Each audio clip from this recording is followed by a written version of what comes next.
Welcome back, aka Padders. This is episode 359, and we're talking about something not often discussed, and it just blows over people's heads. A little bit of pun intended there, but I'm talking about Avatar, the Flight of Passage, blown over people's heads. You get it because we're flying. I'm aka Pad, the eclectic one, the world sketchbook champion, and if you doubt that I haven't earned the title of World Sketchbook Champion, then you have to follow me on Instagram and Twitter, aka Pad and aka Pad69. That is how you see how one earns the title. But for right now, we're talking about something huge, and we gotta jump right into it. So let's just get through that intro. Bear with me, we have important points to mull over. So we're about 2 weeks out of my little work vacation, work staycation. Didn't stay home, but I felt like I was at home because I was with a lot of these guys. I worked with them for about 9 years already. They're essentially like family. We all know each other's tropes and equally get annoyed at one another and can't stand one another, just like a family should and would. But 2 weeks ago, I hit Avatar, the Flight of Passage for the very first time. This was the day after I went to Star Wars Galaxy's Edge. Now, here's the thing.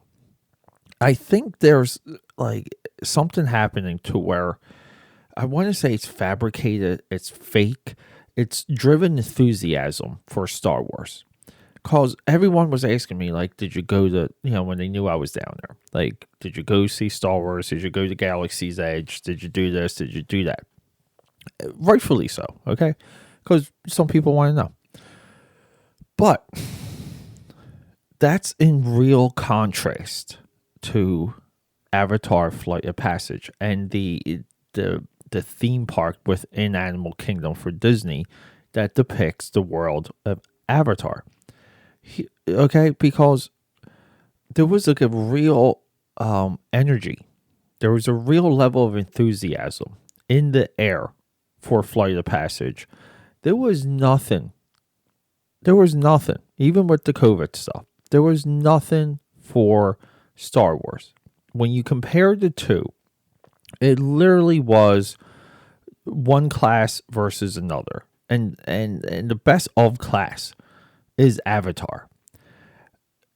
So I have this great experience. The ride is the ride. The Flight of Passage is, there's no other ride at Disney that even compares to Flight of Passage.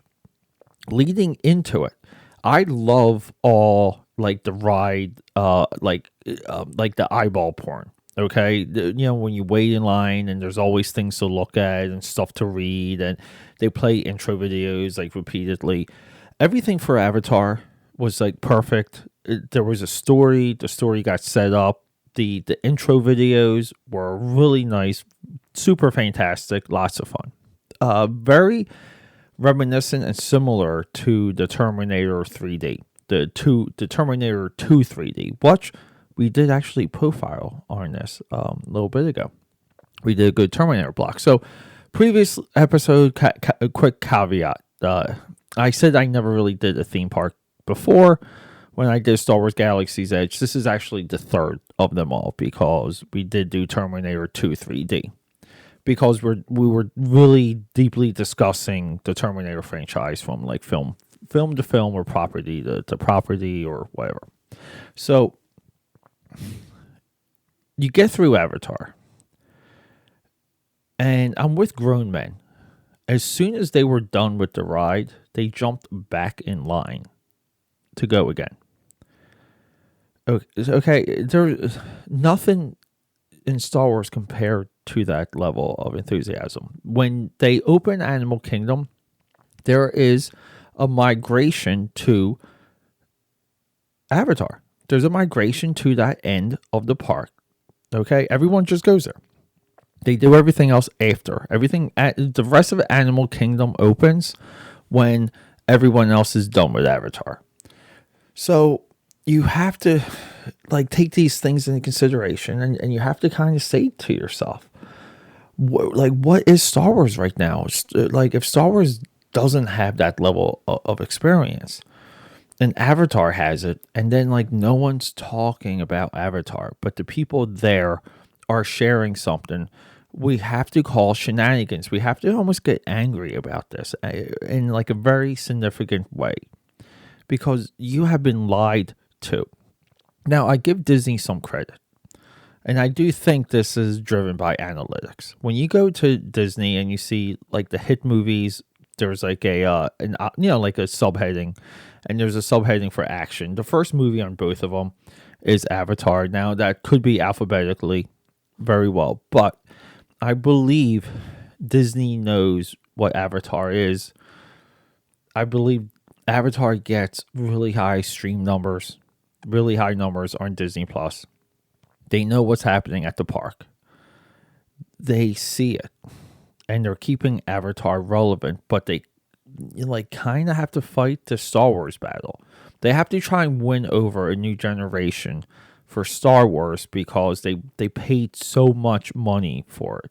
Okay, because that's really what you got when you bought Lucasfilm. You didn't buy Willow. You didn't even by Indiana Jones, because those are two completely dead properties at this point. I'm sorry, but they are. So this Flight of Passage really did its job. It blew me away. I get back from Florida and I watch Avatar. And I, kind of always agreed with these opinions about Avatar. That Avatar was like basic and like almost like Stargate SG-1 or Sequest DSV. That's a good reference for everyone. Like a very dad, like your dad would enjoy, like you're a dad level of science fiction, where it kind of like just needs to be a little futuristic and kind of make some sense. Now, that's true. But when I was rewatching, I was actually watching it with a babe, and the two of us just like completely zoned out and the movie just like sucked us in. Now, I've watched Star Wars with a lot of babes. That never happened with Star Wars. To some degrees, yes, but not like this. So, what are we really doing here? Like, why are we not excited for everything coming out from Avatar? Because, and here's the other great revelation: social justice warrior. Take your position. What line of the culture war are you on? It really doesn't matter. The SJWs, even if they want SJWI something, DC superheroes, Star Wars, Marvel Cinematic Universe, Looney Tune cartoons, it doesn't matter. Okay? Usually, at this point, they're going to get their way. That doesn't bother me. It really doesn't. What bothers me is that no one's saying that Avatar is already SJW. It's already SJW proof. This is how it's primed to completely obliterate Star Wars, and the only thing holding it back is weak merchandise.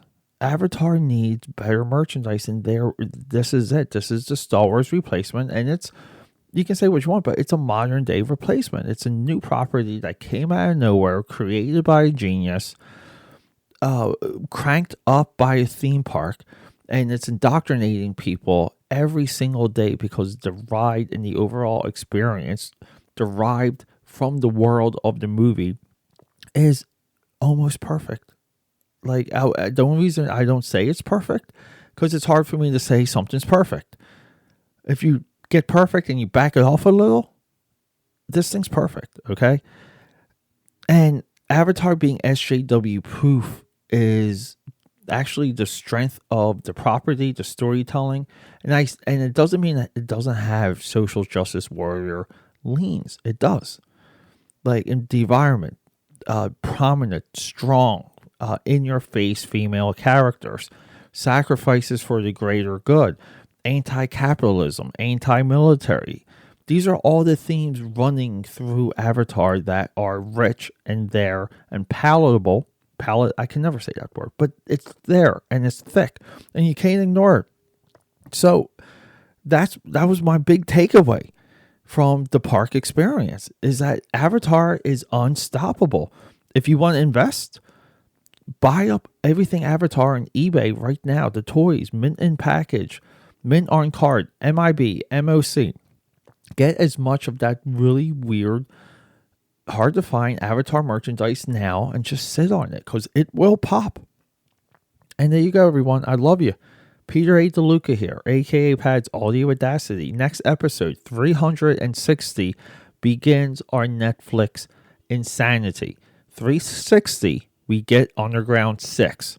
Michael Bay, Ryan Reynolds, beautiful, awesome, incredible action movie. One of the best action movies of the last few years is 6 Underground. So let's go. We'll talk about it. I love you and rock and roll.